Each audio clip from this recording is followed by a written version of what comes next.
My name is Nicholas Hall. I was born in 1941 during the war, and as a 2 and 3 year old child, I can remember German reconnaissance aircraft dropping flares in our area, and I used to help my father clean his Sten gun because he was in the Home Guard. And obviously, being surrounded by the war and watching all the tanks go by to D-Day and having a dogfight over my head when I was a little boy, all these things involved me in military matters. Now, it is said that Shakespeare didn't say it, but Napoleon did say that the British are a nation of shopkeepers. I didn't start off my life wanting to be a shopkeeper.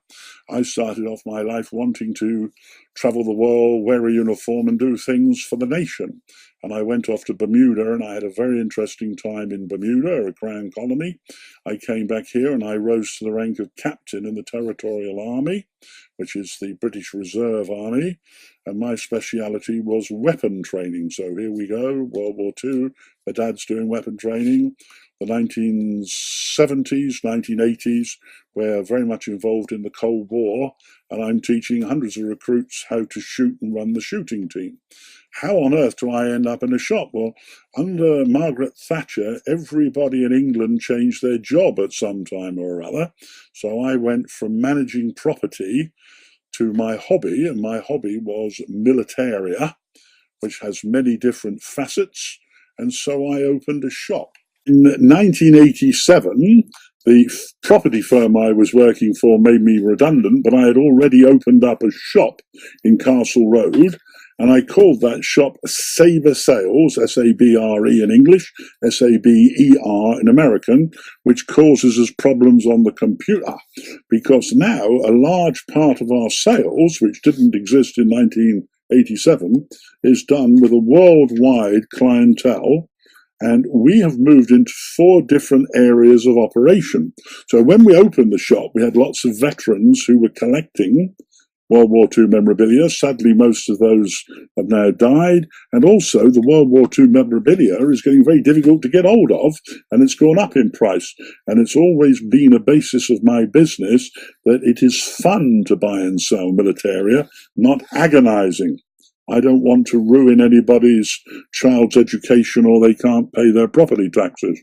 So I like selling things at a reasonable price. And that turned out it doesn't make me a lot of money, but I have fun and I am known all over the world for what I do.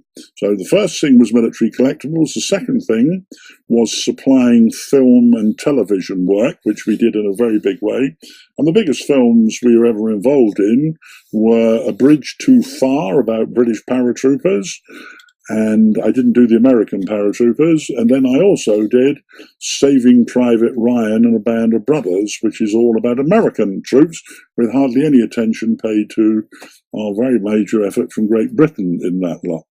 So the third thing is we used to supply lots and lots of clothing and uniforms and equipment to serving and reserve army soldiers, but thank goodness now that although the sales aren't as big as they were, the army are at least supplying people who go off to war with the proper gear, which they certainly didn't do at the beginning.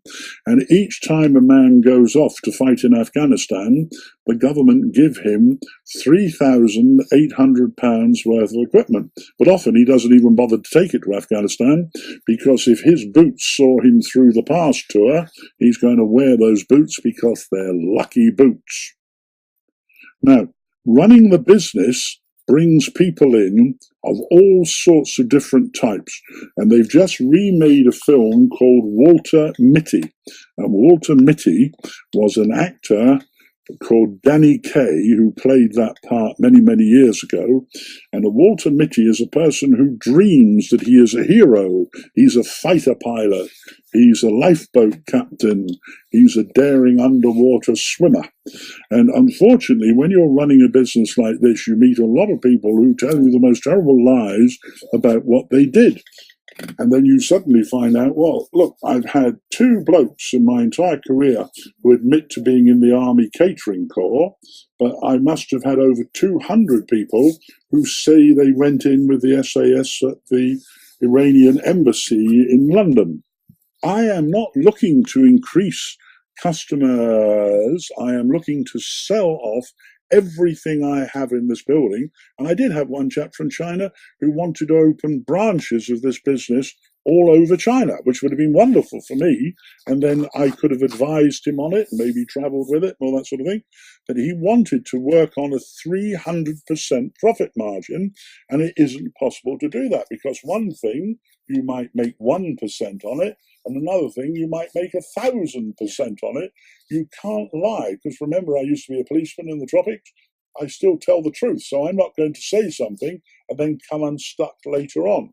So my thought is, buy the business off me and then open up anywhere you want to. But what is pleasing for people is the crazy way the business has developed. So there isn't a room that says, I am the Vietnam War. There is a corner of a room that says, I may have been used in the Vietnam War. But then in here, there are boxes full of genuine badges that I bought in America in the 1960s that are all real badges from the Vietnam War. So what I want to do for the future is I want to sell the contents of the building by the 31st of March so that the building is empty. Then I want to disappear and retire. And my wife tells me that she wants to see a lot more of me than she has until now, because when we married, we were both working 6 days a week, and I'm afraid I've continued that tradition because I enjoy my job.